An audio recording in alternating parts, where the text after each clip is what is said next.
The sun had barely slipped beneath the mountains when the first chill of evening settled over Dry Creek. It was the kind of cold that rode in quietly, creeping along the fence rails and through the tall winter grass, sliding beneath shirts and settling heavy in bones. Out by Branson Ranch, the fields looked washed in bronze light, long shadows stretching so far they seemed to touch the horizon. The world felt still too still, as if holding its breath. Inside the barn. Eli Branson stood alone, his hands wrapped around the thick rope hanging from the beam overhead.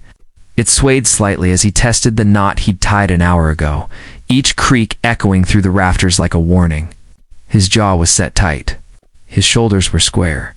Determination radiated off him in a way that didn't fit the quiet, steady man Dry Creek had always known. He inhaled deeply, letting the scent of wood, leather, and winter air fill him. He needed that steadiness, because the weight of what he was about to do pressed against him like the full force of a storm. The barn door groaned open behind him. Mara stepped inside, a gust of cold trailing her in. Her hair was pulled back hastily, her cheeks flushed from the wind, and worry streaked across her face. She stopped a few feet behind him, eyes wide and uncertain, as she took in the sight of him standing beneath the rafters with the rope. Eli. Her voice cracked slightly. "What are you doing?" He didn't turn. Didn't answer. He just pulled the rope down again, ensuring the frame he'd constructed was secure. Every movement he made was deliberate, controlled. Mara took another step forward. "Please, don't do that." This time he froze. For a moment, the barn seemed to fall silent. No creaking wind, no whispering wind, no shifting hay.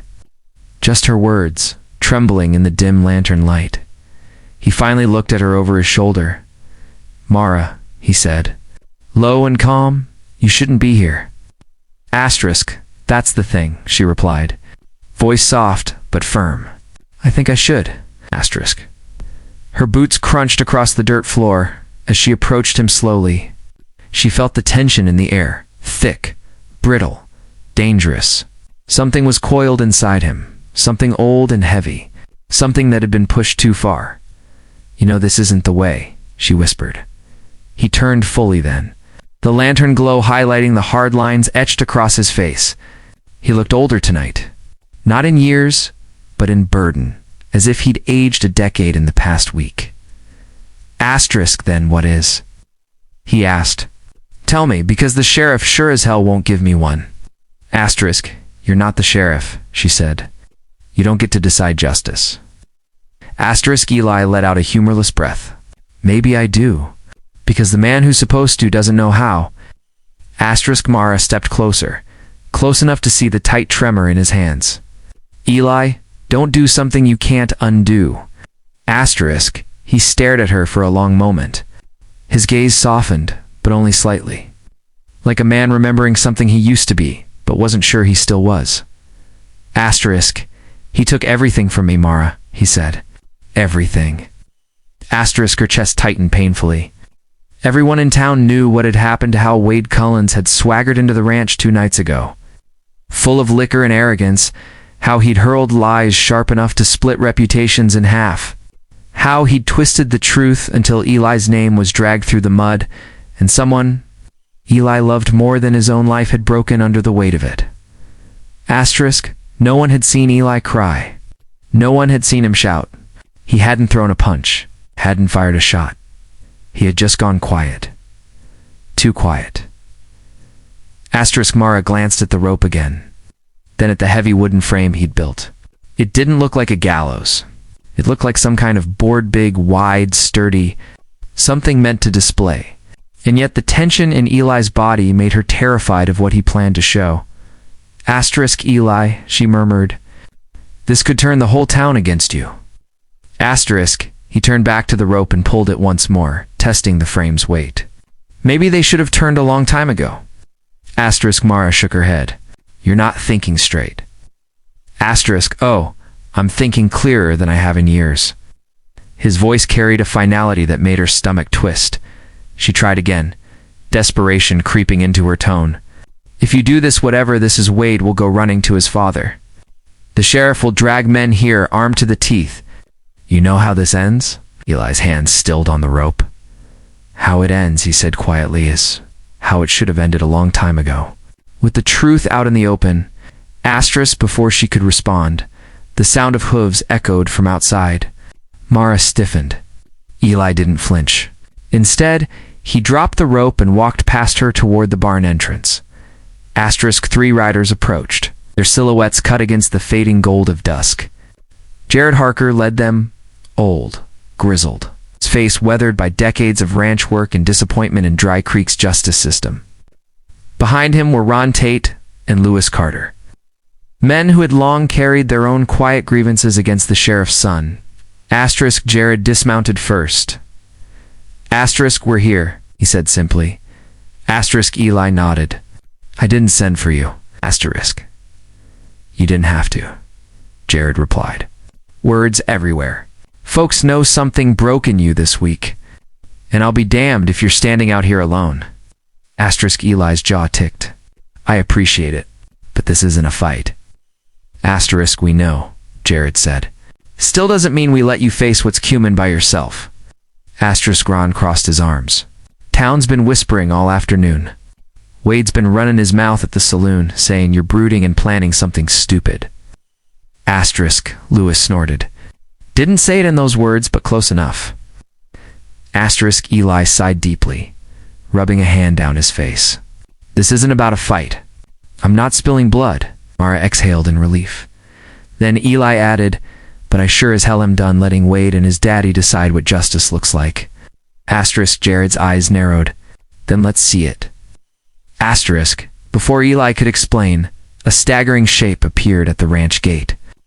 Wade Cullens walked with the swagger of a man too drunk to feel threatened and too entitled to imagine consequences. His jacket hung crooked, hat tipped back, cheeks flushed with alcohol.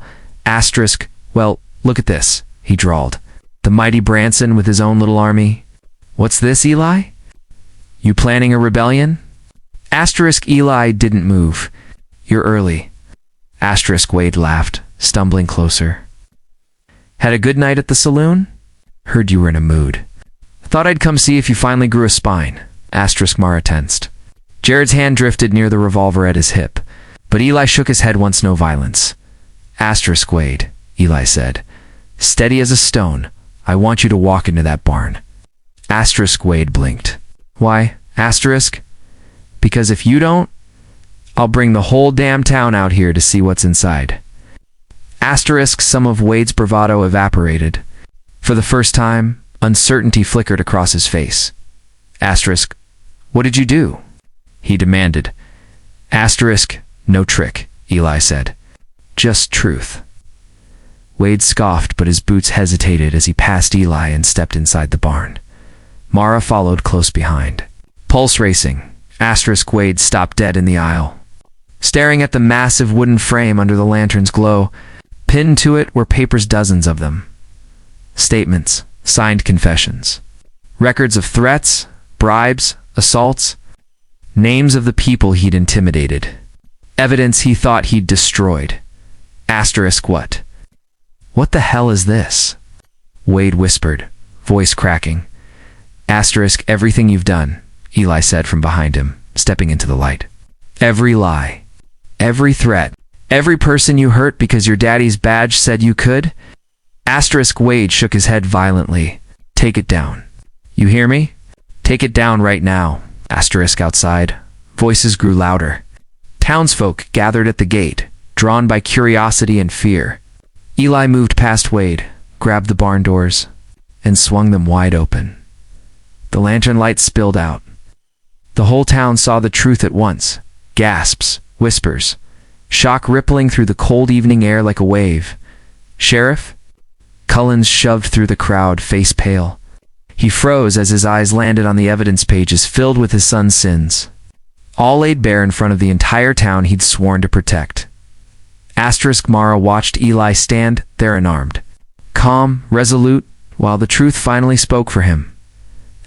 Wade dropped to his knees, all arrogance stripped away. The crowd murmured louder. Outrage and disbelief rising like wind before a storm. Asterisk Eli didn't look at Wade, or at the sheriff, or at the crowd. He looked only at Mara.